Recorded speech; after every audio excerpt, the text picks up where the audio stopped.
three things to know about the Saints. I know you wrote an article about it.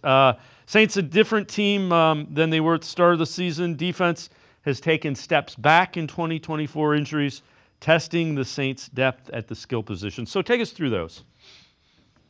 Well, number one, talking about how the Saints are a far different team now than the start of the season. Most times we say that in good context. This time we're not. Because when the Saints started the season, they were 2-0. They scored a combined 91 points in the first two games of the season. They went to Dallas the week after. The Cowboys blew out the Browns, and the Saints blew out the Cowboys. And everybody's thinking, man, the Saints look good now. And then they end up on this 7-game losing streak.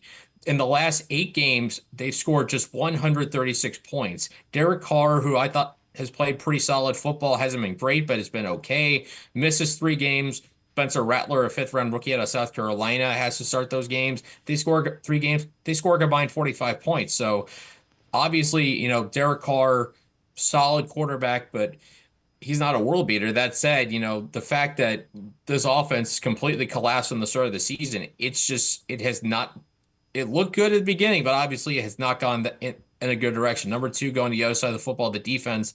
Brown's going to see a familiar face on the other side in Joe Woods, the defensive coordinator for the Saints. Obviously, he came to New Orleans in 2023. I thought he did a very good job. They were eighth in scoring defense in 2023, but obviously the bottom's kind of fallen out of that defense. Heading into their Sunday game against the Falcons, which they won, the Saints were 25th in scoring defense, giving up 25.4 points a game, 27th at pass defense, 28th in rushing defense. And if you include the win against the Falcons, the Saints have allowed at least 350 yards of offense 7 times. And two of the 3 times they didn't, they played the Carolina Panthers, and they lost one of those 2 games against the Panthers. They lost in Carolina. And you're also talking about Saints defense that just traded away Marshawn Lattimore a week ago with the Commanders for the trade deadline. So this is a weak defense that got weaker before the trade deadline. And a big reason why they beat Atlanta, even though they gave up almost about 400 yards of offense, Younghoe Koo missed multiple field goals in that game. So that defense has had issues. And then number three, injuries testing the Saints depth at the skill positions. When you look at the receiving core, Chris Olave, he's on injured reserve with concussion. He took an awful, awful hit against the Panthers. He had to be carted off the field on a backboard, so he's not going to play in this game. Rashid Shaheed, who was a Pro Bowler in 2023, had a season-ending knee injury, and then to add to that, they have second-year running back Kendre Miller and rookie receiver Bub Means are both on injured reserve.